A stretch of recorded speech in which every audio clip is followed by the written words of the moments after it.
Welcome to the MVP Show. Today's guest is Justin Carter, all the way from Colorado.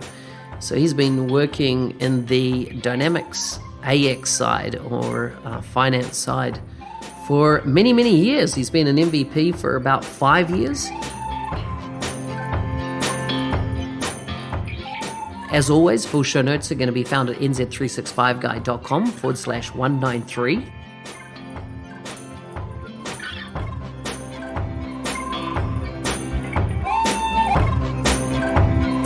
Now let's get on with the show.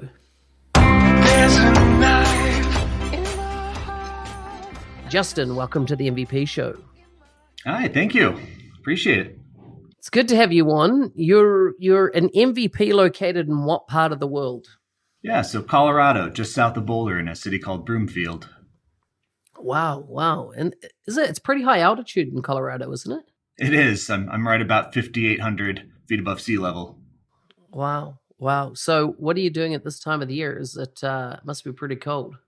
Yeah. So I used to snowboard quite a bit a few years ago. However, I now have a 2-year-old daughter and another one on the way here in about 14 days. So can't go to the mountains. But once they're old enough, we'll go back up and have some fun. So how long have you been snowboarding? Probably about 8 years. Wow.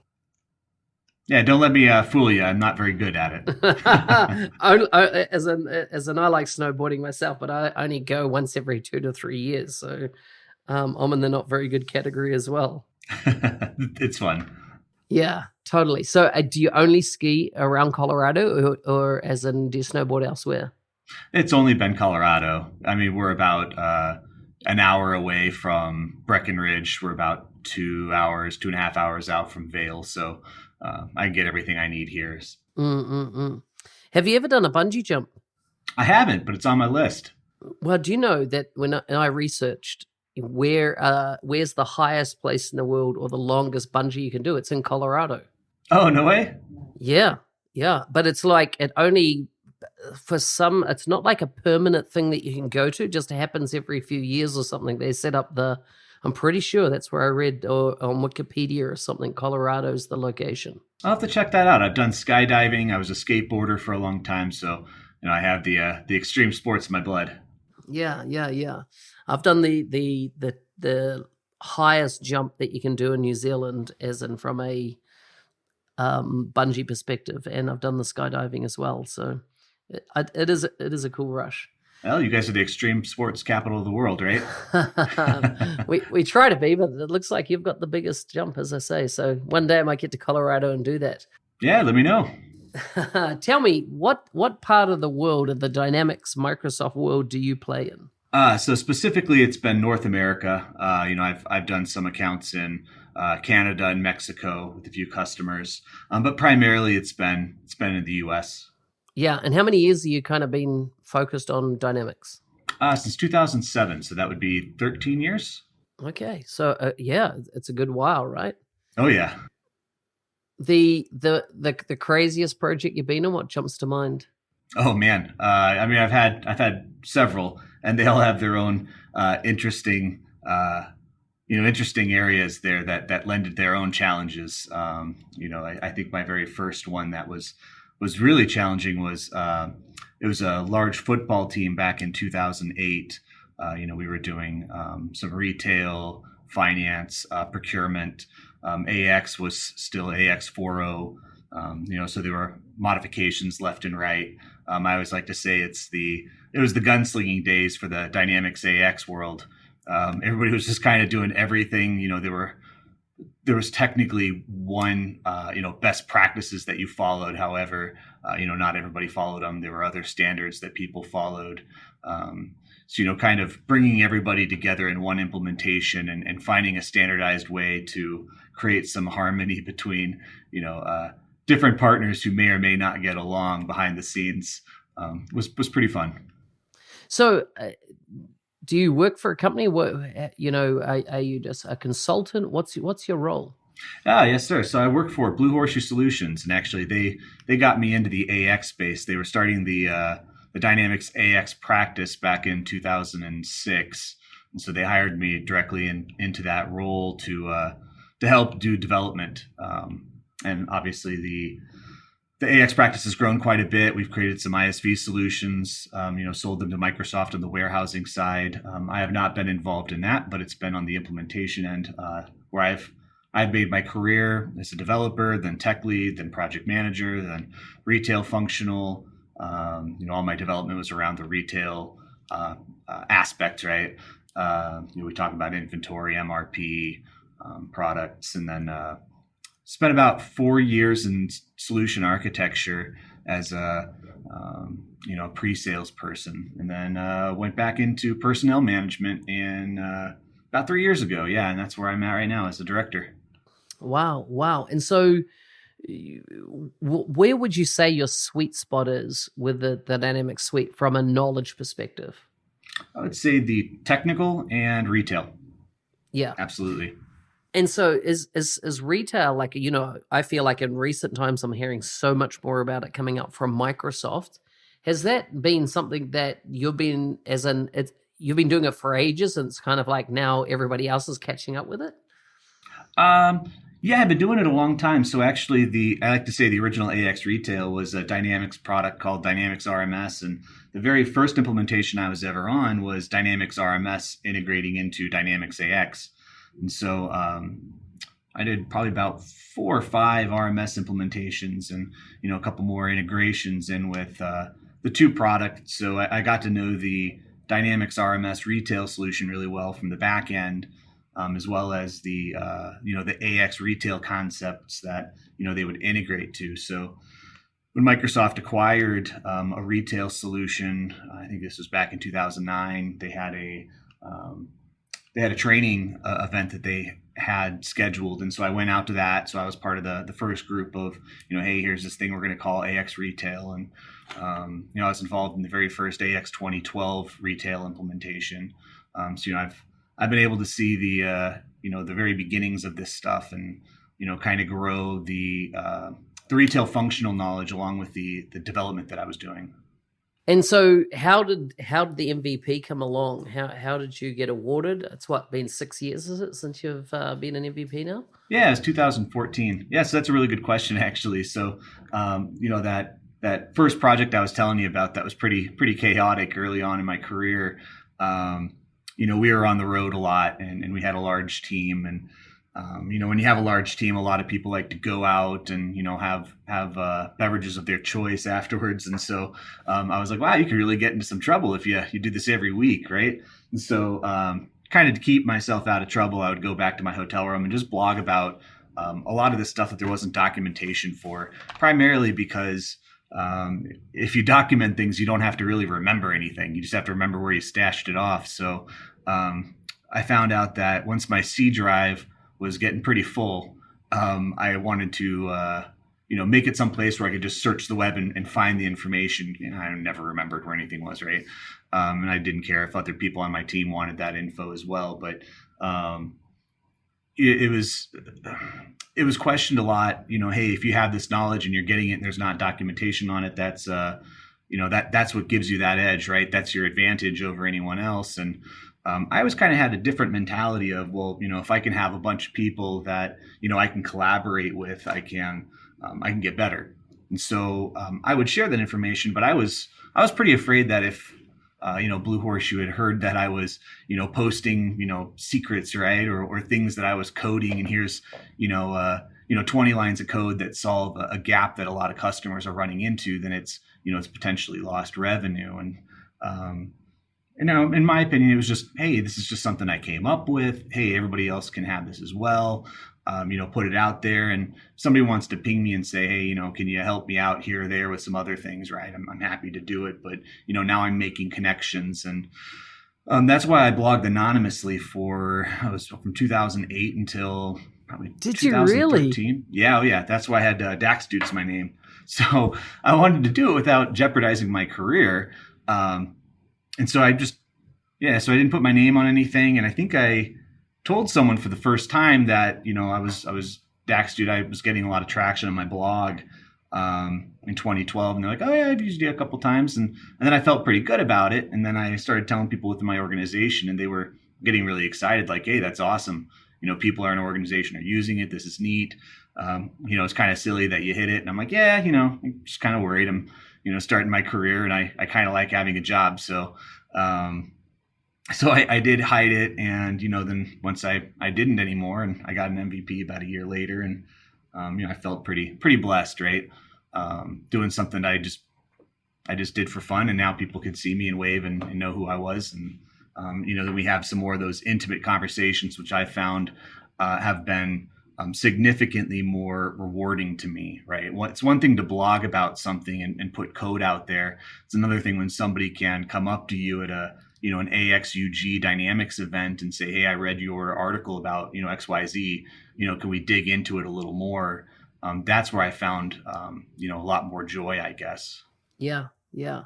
I mean, I'm just looking at some of your numbers that you did here. In 2009, you did 4 posts, 2010, 5, and then 2011, 33, 2012, 32, and then 2013, 82 posts in that year. That's phenomenal. And then, it goes on year after year. So many that you've released. So, but that's a great story that you went under the name of, I take it is that for Dynamics? Dynamics AX dude. Yep. Yeah. Mm-hmm. I love it. So cool. So yeah, how did you get awarded? Like, did someone nominate you? Who put your name up there once they'd put a name to the face of this blog? I actually don't know. I got a request that I needed to submit a bunch of stuff. So I submitted a bunch of stuff and I got it. So I'm not entirely sure how that whole process went down, to be honest with you. But then I found out you can self-nominate. So I did that. Later there was after my daughter was born, I kind of, you'd see a drop off in my blog posts.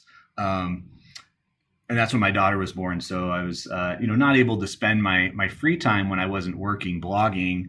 And so I kind of fell back, and I wasn't an MVP for, I didn't get renewed. I think it was 2018.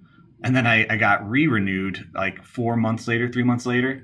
So I got it for that next year. But how bizarre. And I don't know if there were glitches back then, because there were people that didn't get renewed. Like, you're not the first story I've heard like that then got renewed, a very short period after. Yeah, I've heard the same thing. I'm not 100% sure what that was, but I know that a lot of this not renewal, hullabaloo, if you will, kind of came about when they merged the AX and the CRM and Power platform, all under business services. Because, when you're looking at the AX MVPs, we're all kind of specialized in something, whether it's retail or, the project module, or finance, or warehousing, manufacturing. And when you look at all these areas where you can really only specialize in one thing truly, right? Being a manufacturing guy or a retail gal, that, we all kind of had our own little areas, and we had, probably about 10 tech people, but, as people kind of fell away, the specializations in the MVPs and this, this piece of software kind of spread out. So it's been really interesting to see. And I actually don't have a good handle on, who still specializes in what area anymore. But we all kind of have to specialize in everything, right? Yeah. Yeah. But that's the thing, is it's almost like an oxymoron, right? Specializing in everything. It is. And I always use a metaphor. If I needed brain surgery, I want a brain surgeon. I don't want an orthopedic surgeon, right? Yeah. And I just feel that, AX and I mean, there's almost, I think, 30 applications now that makes up business applications.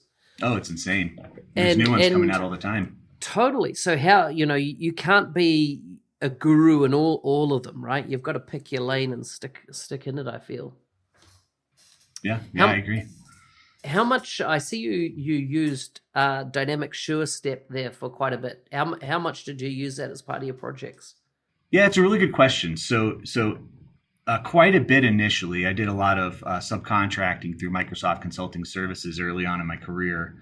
They always have the fun projects, if you will, right? But I've always loved working with the team, so they've always been a whole lot of fun. They use the Sure Step methodology.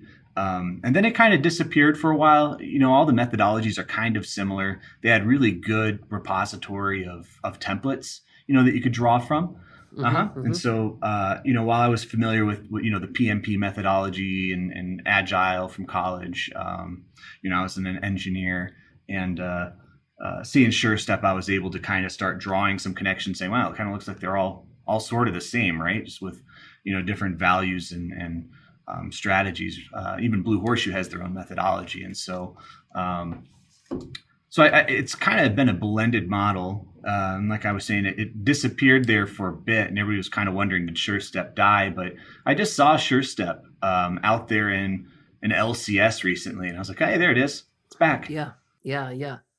Yeah, no, as an internally, even the fast track team within Microsoft, I think is still pretty wedded to SureStep.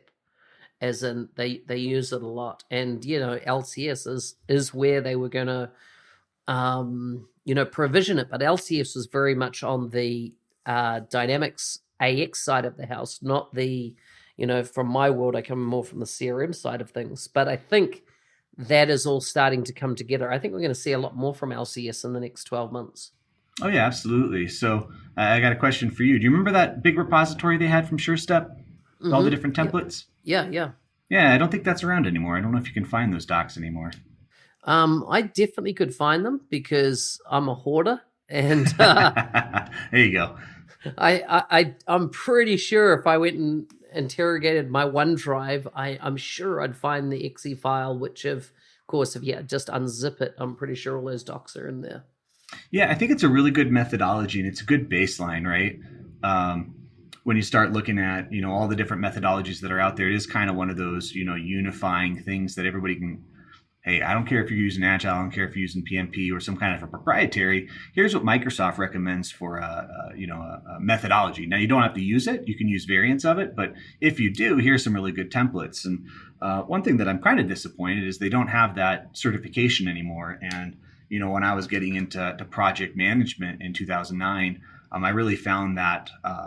That certification a little easier to jump into than getting the PMP certification and being like, hey, waving this giant flag of I'm a PM, right? I could know how to PM without, taking on all that extra work for the accreditation because I'm not a full-on PM, right? I'm managing certain technical tasks. Do you find that AX projects lean themselves more to the waterfall methodology than the Scrum or than the Agile? I have tried to steer clear of Agile and ERP. I don't think that Agile lends itself well to large ERP projects. Now, if you have something like a 1,000 hour modification or you're building an ISV solution, I do believe that Agile can be used as a sub methodology for that component. However, if we're talking about beginning to end implementation, which includes conversions, CRPs, UATs, deployment support. I don't think Agile is a good solution for that. Now I know some people are probably up in arms if they hear that, and getting their pitchforks and fires, but that's just my belief. No, good value, good value. What's the, on your MVP journey, what's been the kind of key highlights for you? Key highlights on the MVP journey. Are you talking in regards to like blog jumps? Yeah, no, as in yourself, what are kind of the things that have stuck with you and you've really either been blown away, impressed, or you're glad you became an MVP? What are any highlights or even events and stuff that you've been to because you're an MVP and that you might not have got the chance to if you weren't? No, absolutely. So, there's always the MVP summit every year. That's great. Great time. It's good to meet people from all across the world. I love the MVP community, whether you're, I always say AX, right? We all know it's D365 finance, supply chain, retail, but, the actual build is AX. So I'll refer to it as such. Whether you're AX or you're the CRM folks or Power Platform or even the Windows team or Surface team, you can get in a room and share a beverage with someone. Sometimes you're out and about and you're wearing your MVP coat, and then someone comes over with a German accent and is like, "Hey, I'm an Office MVP," and then we just hit it off. And so it really is a great community, and there's a lot of people who've been an MVP even just for 1 year. and still have that connection. And I think it's pretty unique because it does identify people who have put themselves out there for various reasons, but never paid. Everything that we do from an MVP standpoint is completely unpaid, no ulterior motive. I wasn't trying to get MVP at all. I really didn't know anything about it, to be honest with you, until 2012. And so I think that spirit behind it is pretty cool. Just people caring about sharing. Sharing is caring, right? Yeah, yeah. So we've got a thing in our competency, which is the MVP family, and there's this real sense of family. If you hear an MVP in that group is sick or something around the world or having difficulties, it's I'm always impressed how everyone wants to help out as much as possible. In that AX space, do you have that same type of camaraderie? Absolutely. So the CRM group, you guys have like a distribution list. Yeah, that CRM family group. We don't have anything like that with the AX side. That's probably something we should look into. But I did like that you had that. Yeah, it's to a degree been superseded now with Slack, because the beauty with Slack, you can have multiple threads and conversations, and you can just jump into the areas that of interest. There's even a foodie channel, and pets channel, where people put photos of their loved ones. I was gonna say animals, but we'll call them loved ones. Yeah. So, have you noticed any changes in the MVP program over the years you've been involved, particularly in the last 18 months? Are you noticing a different, perhaps caliber of folks coming through? Is there anything that you're thinking, wow, that's going really well, or that could improve? What are your thoughts? Yeah, so I know it's pretty visible within the MVP community, but I'm not sure how visible it is outside of that. It's become more of it seems like it's become more of a quantitative measure in regards to what you're contributing to the community. And it's always kind of been that way to a degree, but as an example, I could put out 20 blog posts, and I used to do that back in the day when I was blogging. I tried to do 1 or 2 blog posts every week. That's when I hit that peak of 80, right? But nowadays it's hard for me to even get a post off every 3 months, because when I am doing something outside of work, right, and outside of family, it's typically something like a one-on-one interaction. Like I was saying earlier, what's been most rewarding for me is now that I have this, industry community credibility, and I've every time I teach someone, I learn something more.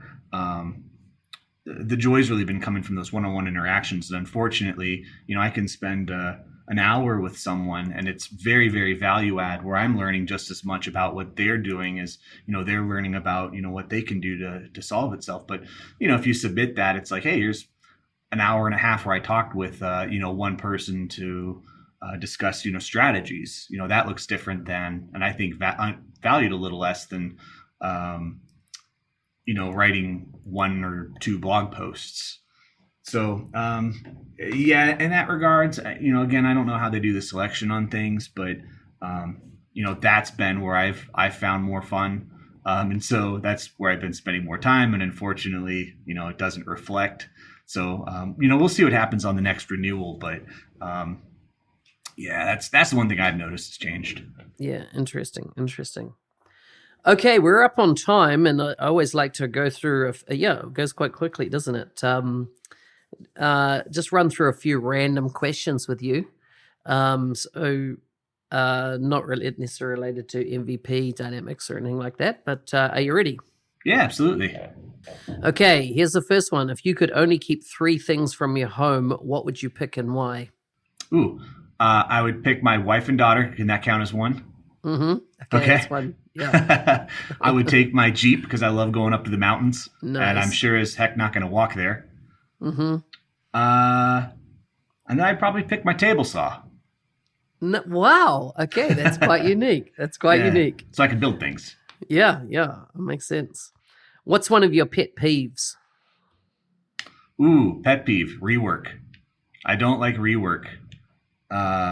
just recently I was redoing trim molding in my living room, and I screwed up the caulking when I did it the first go around, and I realized I had to move the tape a little further away from the trim so that the caulking could adhere more to the wood flooring. And boy, that was frustrating. It was about 2 extra hours of work, but I came up with a better result. I get it. What were the 3 biggest turning points in your life? 3 biggest turning points in my life. I would probably say first would be when I realized my parents were right on a lot of things. And then when they'd say things like, hey, it's not what you do, but it's what you do about it, right? It applies to a number of things. And, when you're a kid, you always hear it, talked at you. But when you're older and you realize that, this is actually great advice that you can apply, I think you realize that, that's a true value that does make you a better person.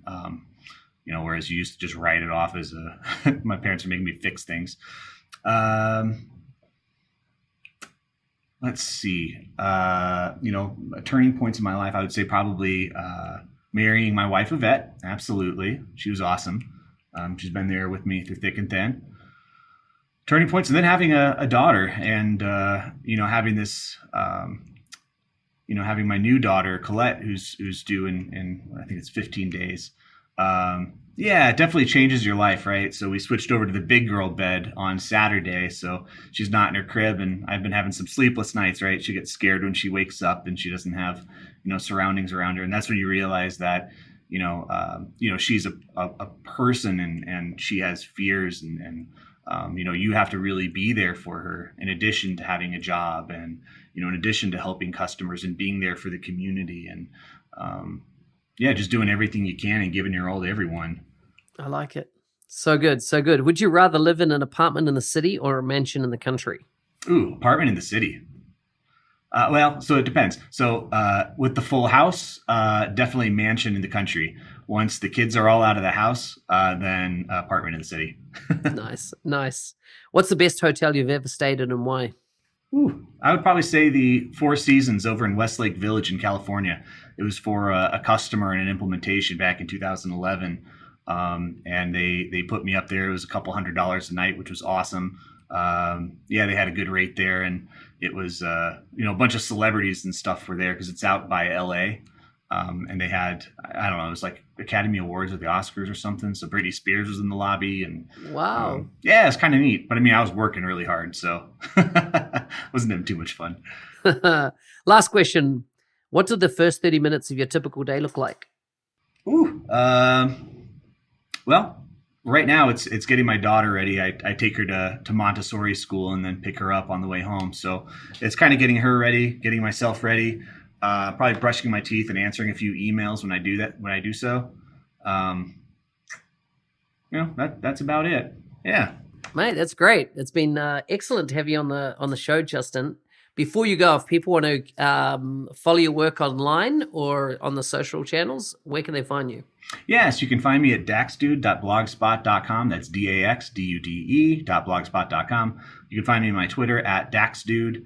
I had an email. I don't really ever check it anymore, but it's AX is for cool people at gmail.com.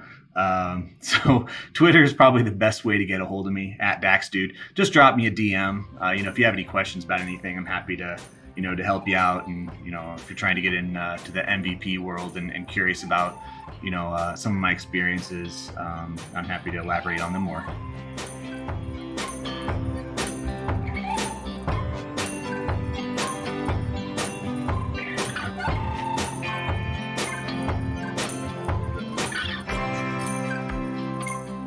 Hey, thanks for listening.